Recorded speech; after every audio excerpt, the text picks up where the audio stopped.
এতিয়া মই আছোঁ দিল্লীৰ পৰা আহি পানীপত পালোঁ। আপোনালোকক যদি পুৰণা কাপোৰ, ছেকেণ্ড হেণ্ড কাপোৰ বা চাৰপ্লাছ কাপোৰ, মানুহে চাৰপ্লাছ বুলি কয়, কিন্তু এইবিলাক আচলতে পুৰণা কাপোৰ চব। বাহিৰৰ পৰা আহে, বাহিৰৰ দেশৰ পৰা আহে। তো আপোনালোকক যদি লাগে পানীপত আহিব পাৰে। মই অলপ দেৰিকৈ দেখাম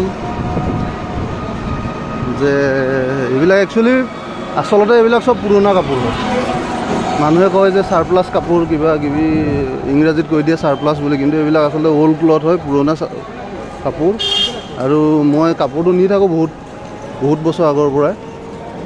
মানুহে আজিকালি বহুতে আহি পেলাই অসমৰ পৰা ভিডিঅ' বনাইছে, আহি কৈছে যে এইবিলাক কম দামত কিলো ছিষ্টেমত কাপোৰ পায়, ভাল কাপোৰ, কিন্তু এইবিলাক চব পুৰণা কাপোৰ হয়। তো অসমত এতিয়া এটা মাৰ্কেট গঠন হৈছে, ফেঞ্চি বজাৰ এইবিলাক টেগ লগাই নতুনকৈ এইবিলাক বিক্ৰী কৰে, মানুহে নাজানে।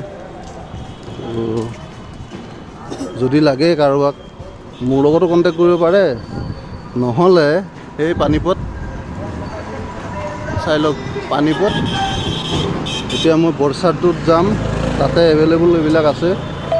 তো কাৰোবাক যদি লাগে মোৰ লগতো কণ্টেক্ট কৰিব, নহ'লে নিজে আহিও ল'ব পাৰে, কোনো কথা নাই। খালি ইয়াতে বহুত ঠগ খায়, কেইটামান দালাল আছে ইয়াতে, যিকেইটা নেকি মই আগৰ পৰা ইহঁতৰ পৰা কাপোৰ তাৰপৰা নিনিয়া হ'লোঁ, কিন্তু আমাৰ তাৰে কিছুমানে আহি পেলাই ইয়াত ভিডিঅ' বনাই কয় যে এইবিলাক এনেকৈ কাপোৰ পায়। কিন্তু মই এইবিলাক বস্তু আগৰ পৰা জানো, 5-6 বছৰৰ পৰা মই এইবিলাক কাম কৰি আছোঁ, মই জানো এইবিলাকৰ বিষয়ে।